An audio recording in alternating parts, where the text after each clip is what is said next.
When I think about or thought about menopause previously, was this older woman that was past her use-by date. She was no longer useful. That for me, like my menopause started when, like I say 38 on my website, but really now that I've studied it, now that I've got hindsight and I've lived through the experience, I know for certain that my menopause started about 35, 36, without a doubt. And I've spoken to many other people. That's not an older lady. Welcome, Megan. Thank you for taking the time to join us on the D8 Training Podcast. Thank you. Thank you very much for having me. It's a real pleasure. Menopause and perimenopause are becoming a topic of conversation for many of the ladies that come into the gym, even personally in my circle of friends, as we're all starting to come to that age. As women, our bodies are changing, and I feel if I look at a donut these days, I instantly put on a kilo, whereas before I used to be able to enjoy it. Yeah. I've been following you on Instagram, and I love all the advice and guidance you've been putting out there on the topic, plus how you help and support women during the menopause transition, which is why I really wanted to get you to come out here on the podcast and share all your wonderful knowledge and wisdom with our listeners.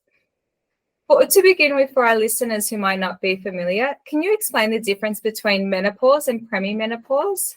Yeah, sure, absolutely. So the first thing for women to understand is that there's 3 stages of menopause, and collectively, just to keep it simple, we refer to those 3 stages as menopause, although you will hear people refer to perimenopause, menopause, and postmenopause. So that's the 3 stages. The first one's peri. That's the one that most people talk about. And then the second one is menopause. And then you've got postmenopause. And that's where we spend most of our life. Menopause marks the end of our fertile spring, if you like, or our fertility. And it's really the start of our post-reproductive stage of life. So for women, perimenopause generally is the time that you're going to experience the most symptoms and potentially disruptions to your daily life.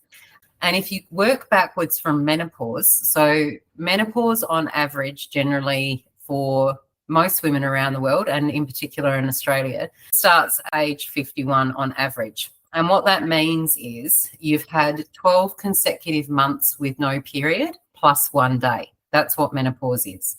And if you work backwards from that average age of 51, perimenopause starts on average between 2 to 12 years prior. You could be in your late 30s or in your late 40s when you start to experience perimenopause. And then postmenopause is basically you've done menopause, your period stopped for the 12 months and 1 day.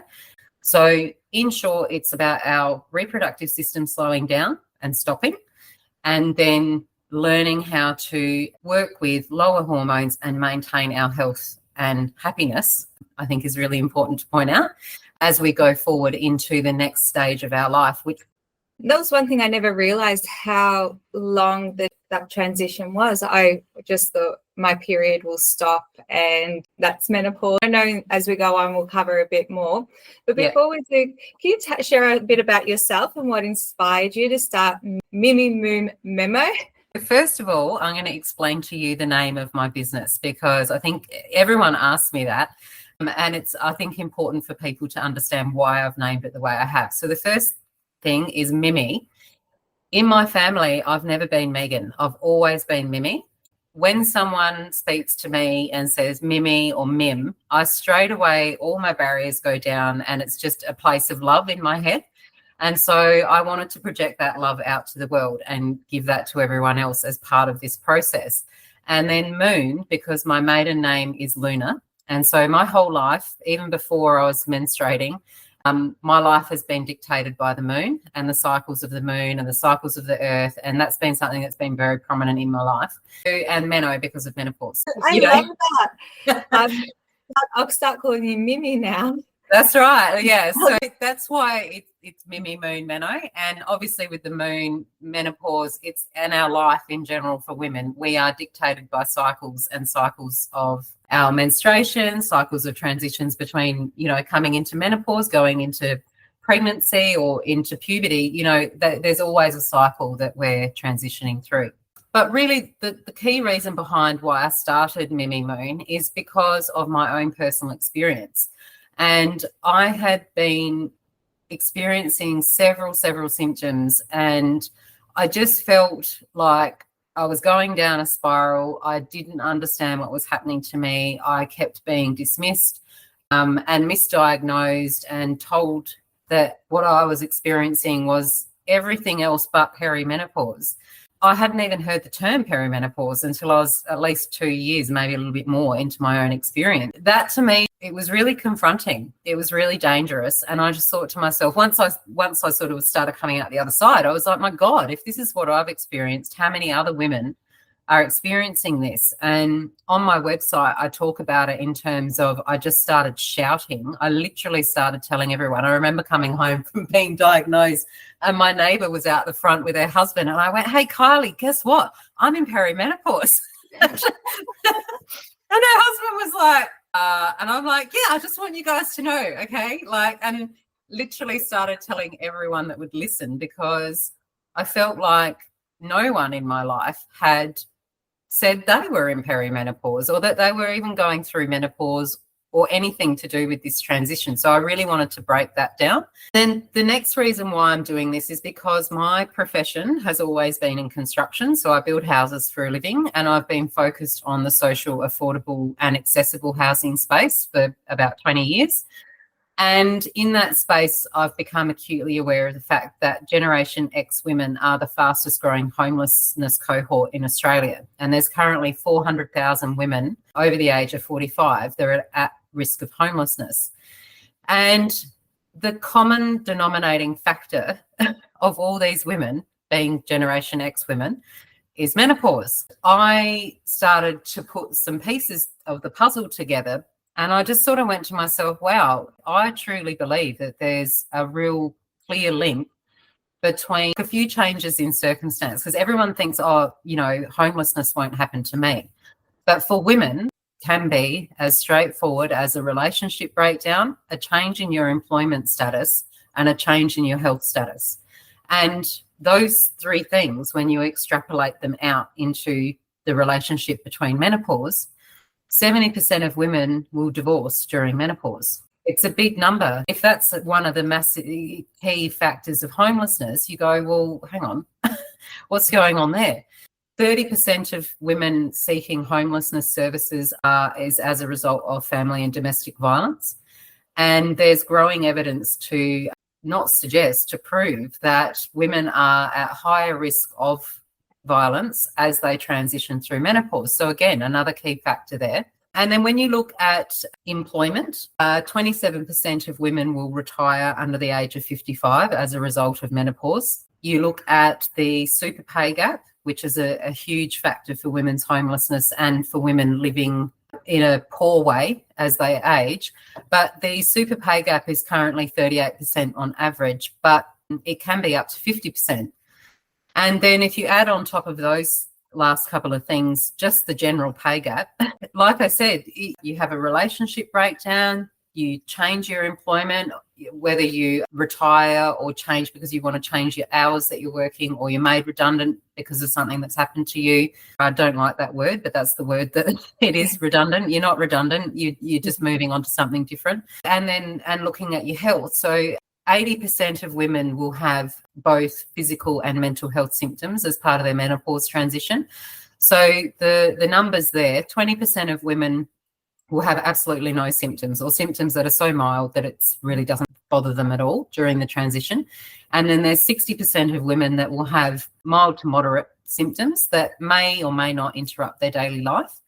And then there's 20% of women that will have symptoms that are so severe that it really impacts and disrupts their flow for a little while. And that's where I fell in.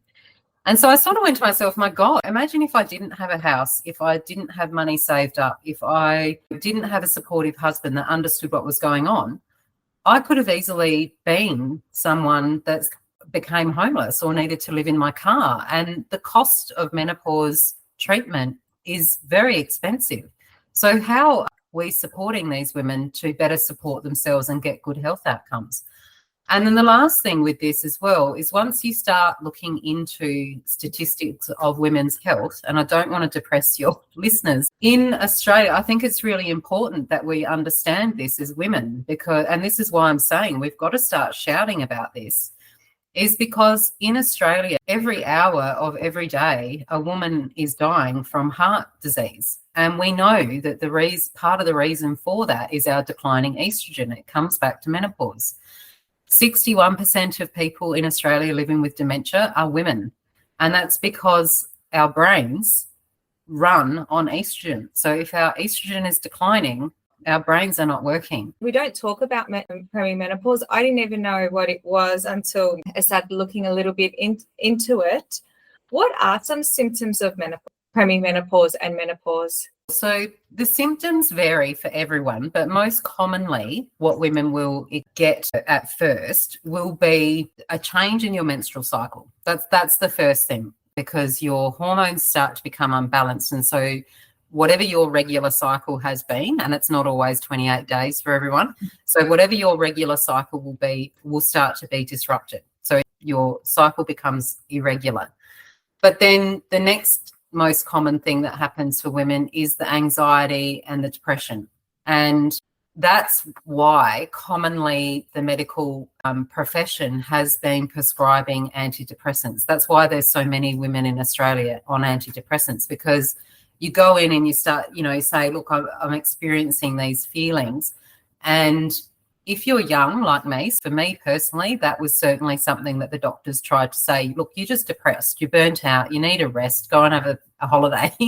And I was like, I've had depression in the past and I have had antidepressants, but this was something different. I just knew in myself that it wasn't the same thing. Do you know what the difference was that you felt? It's hard to put a finger on it because for me there was a lot of things going on at the time, and perhaps that's what was different. When I initially had depression in the past, one thing that actually there is one difference I can talk to, I was always able to sleep. I was really, really depressed and did require medication, but I was able to sleep. And I think the not sleeping part of the perimenopause made my experience of my anxiety and my depression and my self-doubt so much worse. So that is definitely a difference. And the other thing that was happening for me as well was the night sweats. I just would wake up. Obviously, you had been hot and you had completely, for me, I'd wet my clothes, my T-shirt and knickers would be saturated and my sheets would be saturated. But you'd wake yourself up because you were freezing cold from that and then not be able to get back to sleep. So it was that, I suppose that was a key difference that now that I'm talking about it, I can say between what had happened with my depression previously and what was as my perimenopause commenced.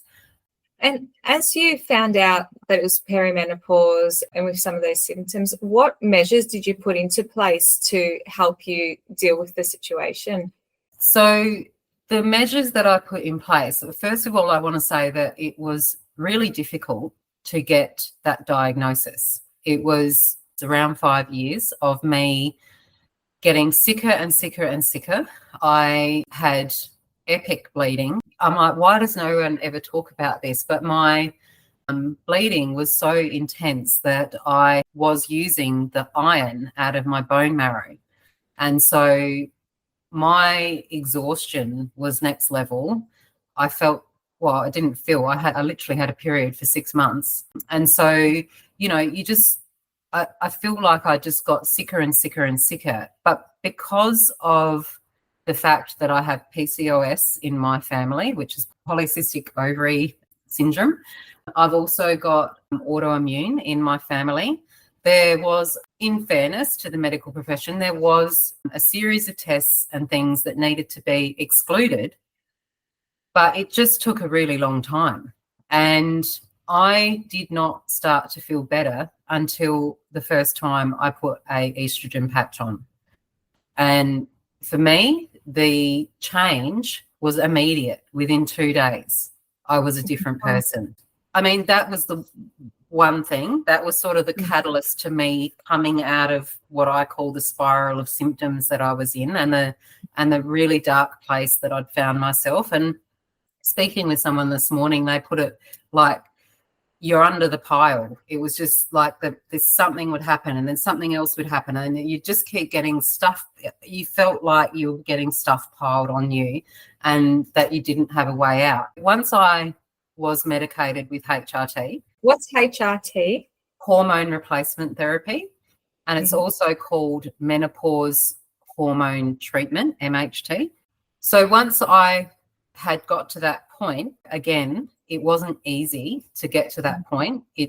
From the diagnosis of, yes, you're in perimenopause, to getting actual HRT was a good 18 months. Then I felt like I was like, oh, I can breathe again.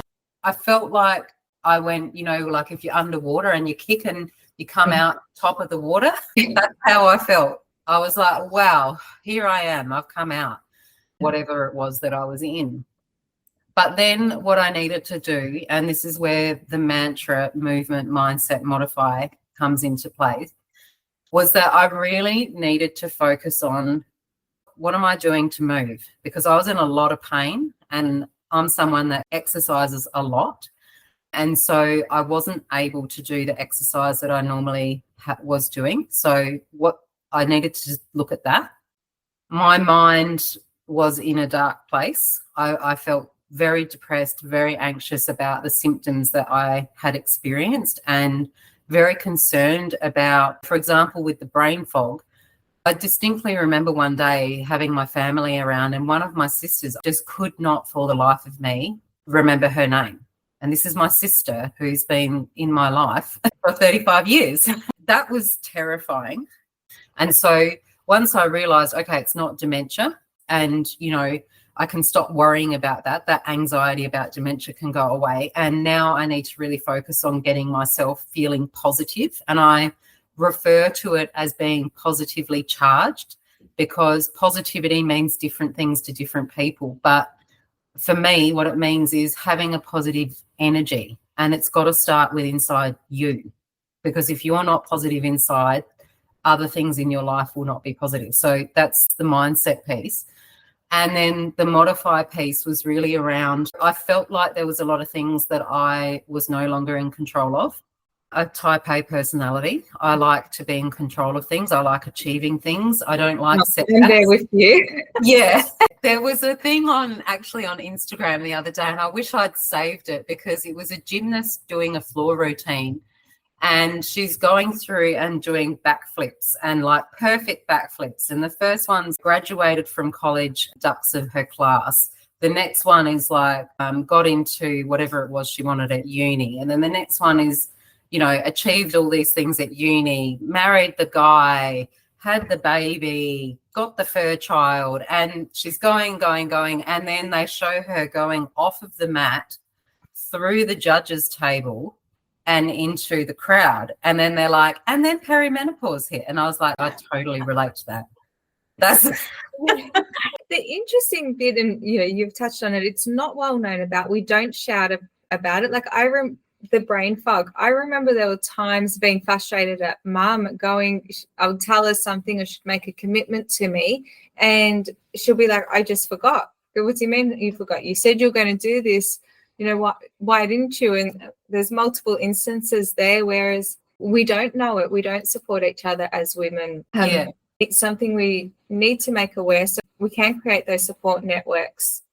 Yes, definitely. And just to normalise the conversation. When I thought about menopause previously, what I thought was a hot, sweaty older lady who had grey hair, because this is what you're fed through either stereotypes or the media, was this older woman that was past her use-by date. She was no longer useful. That for me, like my menopause started when, like I say 38 on my website, but really now that I've studied and now that I've got hindsight and I've lived through the experience, I know for certain that my menopause started about 35, 36, without a doubt. And I've spoken to many other people. One person comes to mind in particular. Her menopause started at 32. That's not an older lady that is that stereotype. It's a very diverse group. We're a diverse group of women that are going through this hormonal transition, and those stereotypes need to be broken down, because I think that's what contributes to the shame of speaking about it, is you don't want to be that old, hot, sweaty woman, right? And that's the other bit, that mentality of past the use by date had to have been created by men. Yeah. Like I say, I'm like a fine wine. I get better with age. We do. We really do. There's a quote that I like to say from Dr. Jen Gunter. So she's the best in the business in terms of menopause doctors worldwide. Her quote is, "Your awesomeness is unrelated to your estrogen." I say to people, to women, and actually to men as well, we as women are when you get to perimenopause, you're actually in a privileged position, because not everyone gets to be at this stage or this age in their life. And you've got here. Your awesomeness got you here. You're going to continue being awesome. You're going to continue being that great person that you've always been. It's just that your estrogen is doing what I call double dutching, the skipping ropes.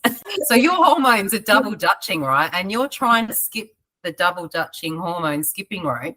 You're still awesome. You might have a bit of a stumble and get your foot stuck on one of the ropes, but you're going to get out of that and still be the amazing person that you are. And so I think that's really important to highlight to people, because, yeah, it can be terrifying, but you're definitely going to come out the other side awesome.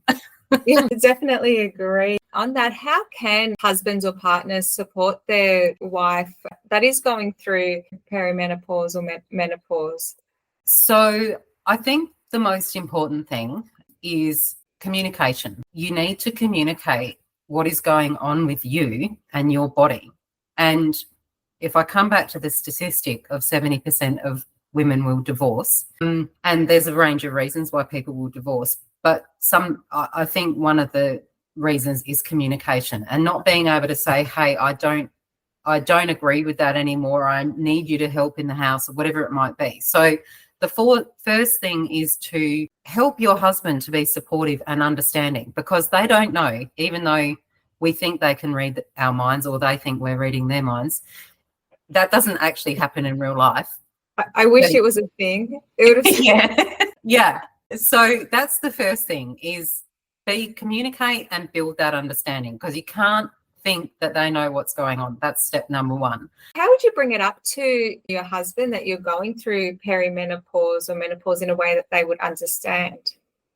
I suppose have a bit of an advantage because my husband's a nurse.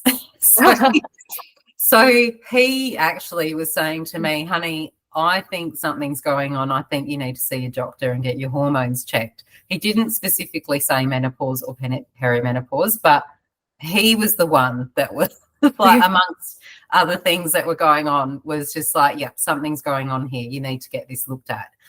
I would say to bring it up, just be straight out. Women go through menopause. Every woman's going to go through menopause. That's the first thing that they need to understand. And actually explain what menopause is. You're not over the hill. You're not going crazy. You're not all those negative stereotypes. You're still you, but you're going to have some differences in the way your relationship has been up until this point. So for men, the sexual part of a relationship is really important because of their testosterone. And it is for us as well. That intimacy, if I can put it that way, is actually really critical for us as human beings, that person-to-person contact, because when we have intimacy, we're releasing oxytocin and dopamines, and it helps to keep us happy and healthy. So it's really that part of your relationship is quite important. But you're not going to want to feel intimate at times. And so rather than pushing your husband away and not communicating that, hey, I actually don't want to be touched right now. For a little while, anything touching me, I was like, ugh, stop touching me. Instead of doing it like that, just go, hey, look, my skin's a bit sensitive and I really would prefer if you didn't touch me today. And it's not you, it's just that I'm feeling a bit sensitive. My breasts got really big all of a sudden with one of the hormone treatments I was on, and my husband was like, whoa. look, check them out. And I'm like, don't go anywhere near them. I'm in pain. Don't touch me. So it's that open, honest communication, I think, is important. And it's a two-way street because, you know, your husband's going to say to you sometimes, my husband's actually said this to me, I don't feel like you love me anymore. And when he said that the first time, I was hurt because I was like, oh, my God, I do love you. And I'm sorry that that's the way you feel. But why? What's brought you to think that? And then when he's explained how I've behaved in his eyes on some occasions, I'm like, oh, my God, Father. Okay, maybe I need to review the amount of estrogen I'm having. Do you know what I mean? So it's just that communication. But then the other thing I was going to say also, and one of the books that I love and I've got on my website is the Four Agreements by Don. I love that book. Yeah. So one of the things I say, and, you know, this isn't just related to husbands, it's related to yourself, it's related to your friendships, everything in your life. But if we're talking about our husbands and partners, it's really about reviewing the agreements that you've made. So for me, I did feel really overwhelmed during part of my perimenopause journey. And then just for some reason, there was this unspoken agreement that I did everything in the house. And that simply wasn't possible. Like, I was really struggling and needed some help. And so one day I just said, I'm not doing everything anymore. I want you to make dinner a few nights of the week. I need you to do your own washing. Like, I'm not your mother. So we're equal in this relationship. Let's equal stuff up. And it can be as simple as that. And not everyone's going to like that. You need to, again, work out what's not working for you. That coming back to the modify part of my mantra, what's not working for you and what's not serving you to have a positive experience in your life, you and those around you, and come back to how can I change that so that everyone feels good. Definitely. And I think that's important, not just with a partner, in life in general. Like, I know there's obviously the house, I've got kids, like work, business, all that. And then I'm doing things that I'm just on auto repeat because it's a habit and I've always done it. Looking at it, can I drop it? Can I delegate it? Or is this something important that I, you know, want to continue doing it? And just doing that overall in life, I believe, is very beneficial. I agree. Yeah. We spoke about the hormones, the testosterone and estrogen. What do you recommend regarding these hormones? Is this something you recommend going to a doctor to getting this prescribed? How do you find out what you need? Yeah, so it really depends on what symptoms you're trying to manage. For me, initially, the estrogen patch and the progesterone pill was transformative within a couple of days. And I swear by that, but it didn't continue working in the way that I thought it would. So I've needed to change my hormone treatment. The other thing to bear in mind is that not every woman can take hormone therapy and they may not want to take hormone therapy. So not everyone wants to do that. You do need a GP or a gynecologist to get hormone replacement therapy. Because I wasn't satisfied with the outcomes of that treatment, I sought further advice through a naturopath and I got a functional health test. Now, the functional health test, because when you go to a GP, they're going to test your follicle stimulating hormone. That's the most common thing that they test to see what those levels are. And if those levels are not where they should be, then that's an indication that you could be in perimenopause. The only thing with that test is, coming back to the example of the double dutching skipping rope, if you don't get that test on the exact right day, it's not going to give the result that you need to the doctor. And the doctor would, should be testing your iron and a few other things. They may do a thyroid marker. But doing a functional health test for me was a game changer because that looked at my thyroid and identified that I had a hyperactive thyroid.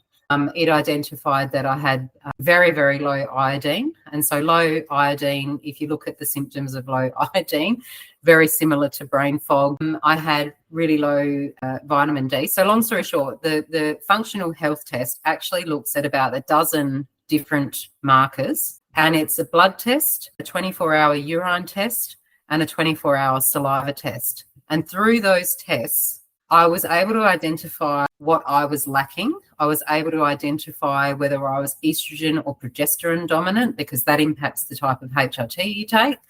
And I was able to get specifically compounded complementary therapies specific to the things I was deficient in. So between the hormone replacement, the complementary therapies, and my movement, mindset, modify mantra, I got well over about a 12-month period. There's a lot to unpack there, and to be able to speak to your doctor or speak to your naturopath to get what you need to know what to tell them. And so, and that's where I love what you do. Yeah, you've got 6 minutes to tell your doctor what's going on, and 6 minutes is not enough time to say I'm experiencing, brain fog, insomnia, night sweats, irregular periods, body pain, whatever it is, the list goes on. You can't get that out in 6 minutes. So I assist women to say, what are your symptoms? What are you actually experiencing? And what are the things that are impacting your life? And is it impacting you on a daily basis? Is it impacting you on a monthly basis? But what are those things? And what do you need? What do you want to achieve? What's your goal? Do you want to have no body pain? Do you want to reduce your bleeding? Do you want to get your libido back? There's a range of things. So what is it that you're trying to achieve? And let's break that down, and then let's actually put some questions together for you that you can go to your doctor with a list of your symptoms. So when you walk into the doctor, you've got your list of symptoms, the severity, intensity, and frequency, and some questions to ask, and also some tests to ask for, because your GP should be your first line after seeing someone like myself, if that's what you want to do. But yeah, really going to the GP. But like I said, the best advice I ever got given about a GP, and all respect to doctors, they've done a lot of study, but a doctor is no different to going into a cafe and ordering a latte, right? You go into your doctor to say, I think this is what's going on, and I'd really like to get these tests to unpack what's happening to me. Because this person is seeing you for 6 minutes, maybe once every 6 months. They don't know you. And unless you tell them what's going on, they're not going to be able to help you. And unless you directly ask for things sometimes, they're not going to order it for you. So that's what I would recommend to people, is really unpack what's going on for you before you go to a medical professional. Understand it yourself, because you're your best advocate, and then go in with the questions and armed with what you need. And no one knows you like you know yourself. 100%. And I think doctors do a wonderful job with everything going on, but they are a general practitioner at the start. It's where something like your services come in well to be able to unpack it, to equip them to be able to help you achieve, get the right results and heal quicker. That's right. And, there's gynecologists. I saw a gynecologist. I saw a sports physician. I saw a gastroenterologist. I saw physios, psychiatrists. I saw a lot of people. And that's the other thing. I felt I just was on the medical merry-go-round. No one was actually ever saying perimenopause, and no one was asking me collectively about the symptoms I was experiencing. And that's another reason why I'm doing what I'm doing, is because had someone said to me early on, are you experiencing all these things? I would have been like, yeah. And I could have got to where I needed to be much sooner than 5 years. What you're doing is so important. I can see you helping so many women get there sooner. You spoke about the movement and how important it was getting back to movement. How can strength training benefit women that are going through menopause? Yeah, we are naturally losing our bone density as our estrogen declines. One of the things that you can do to strengthen your bones is to do some training, just movement. You don't need to do it with weights, but weights certainly do help you. But yeah, movement in all of its diversity. So whether that's swimming, whether that's walking, running, cycling, weight training, yoga, whatever it is, you need to do it, because you need to keep your bones and your muscles strong and toned. And you can only do that by moving. You can't do it by looking at someone exercising, sitting on the couch on TV, right? You've got to. Yeah. So it's one of those things, coming back to the modifier, what am I in control of? I'm in control of my movement. I might not be able to run marathon. For me, I'm not running marathons anymore, and I don't have any desire to do that. Definitely need to do yoga. And I do strength and resistance training twice a week. And I think at a minimum, twice a week is good. You're getting strong in your body, but you're also building strong communities. You're gathering with people and building those relationships, having those conversations, breaking down the barriers of what might be going on for you. And I think that's just as important, like it's holistic. Definitely. And that's what I love about the gym. Well, firstly, I'll come in and I'm improving myself. So I might be lifting heavier weights, or I might be able to hold longer, or start doing it with weight. So I'm getting those wins under my belt just by showing up and keeping my words, another win as well. And then that's the people, it's a positive environment where you go to work out, because it's fit, it's healthy, and you're surrounded by such wonderful people. I agree. I can't believe how quickly the time has flown. Yes. Flown by. Oh, this has been amazing. I've just found it absolutely beneficial. And we did touch on the work that you do. Can you give us a little bit more insight on what you do? I'm the world's first menopause concierge, and I've trademarked that.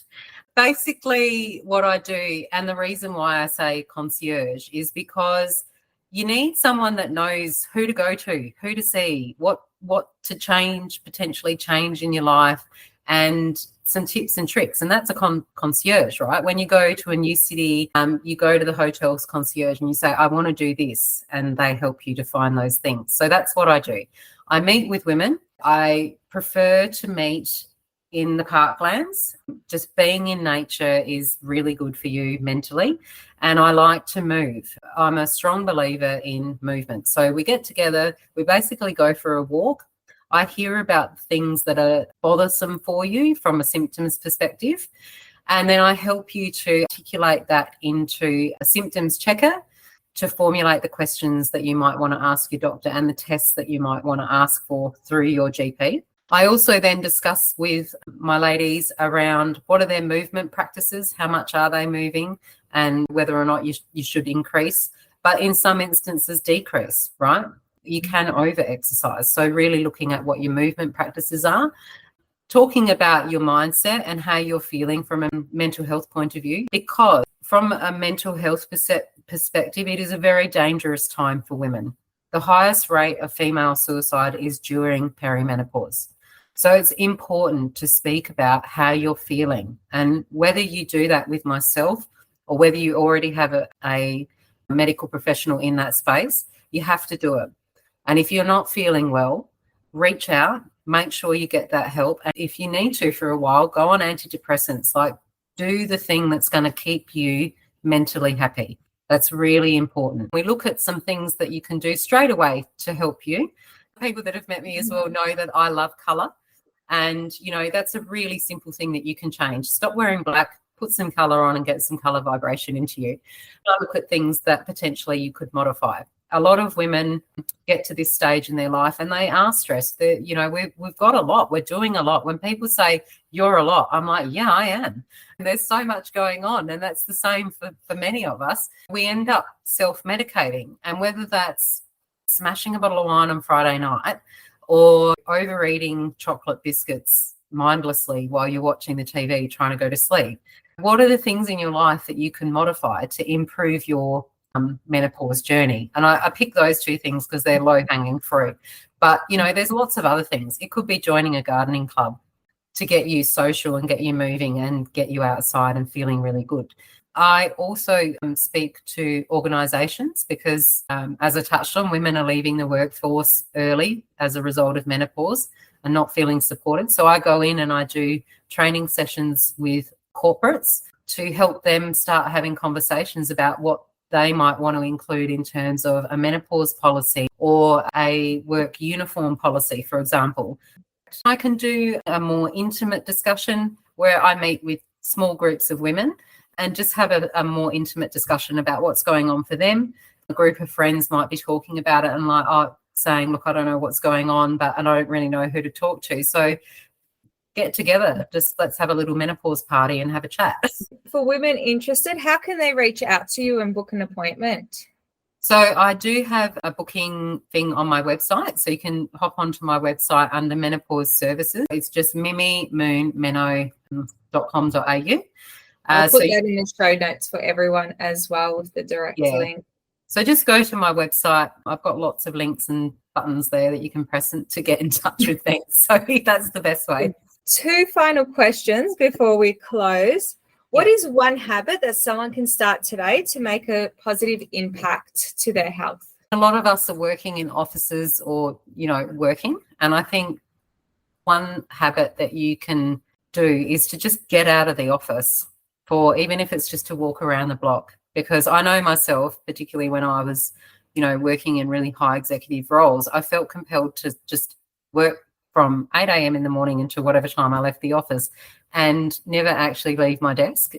I do that often. And then I check my step count and I'm like, it's 5 o'clock and I've got 2,500 steps. I would say one habit is get out of the office on your lunch break or morning tea break or whatever that is and walk around the block. And the other thing that I'm going to say is at least once a week, if you can, try and do a walk at sunrise. There's something really magical about walking at sunrise, to have that moment for yourself where it's just you, just focused on you and something positive for yourself in the day. That's what I would recommend. Great tip. And last one, what does dominate mean to you? Dominate, I feel like for me, dominate means when I feel at peace with myself. I'm dominating because dominating is a really strong word, right? And it usually has connotations in my mind around being an elite sports person. Like you're dominating something, you're a dominator or a dominatrix. I feel like for me, everything is right in my life when I feel right within myself. I feel like in order to function and in order to be a good person, a good citizen in the world, be a good partner, a good mother if that's your journey, a good daughter and just have good relationships, you really need to be good and stable within yourself. Really love yourself, accept yourself. And once you do that, everything else will fall into place. So I feel like that for me is dominating. It's not an external thing. It's an internal thing for me. I love that. That's such a beautiful answer because that's all we can control is ourselves. Yeah. Thank you so much for joining us on the D8 podcast. I've taken lots of notes and I really love your 3 mantras, the movement, mindset, and modify. And that's something we can all look at implementing within our life, especially the positively charged. Is that positively charging me or not? So thank you so much for coming. And thank you everyone for listening. Please share with someone else that you know will benefit from hearing this. Let's all shout it out about menopause, perimenopause. If you're not already, you can follow Megan at Mimi Moon Meno on Instagram. And if you're not already, follow us at D8 Training. Please subscribe to the show. And if you can leave us a review, it would be highly appreciated because your support will help us grow and continue to get such wonderful guests like Mimi as we had today. Until next time, dominate your life.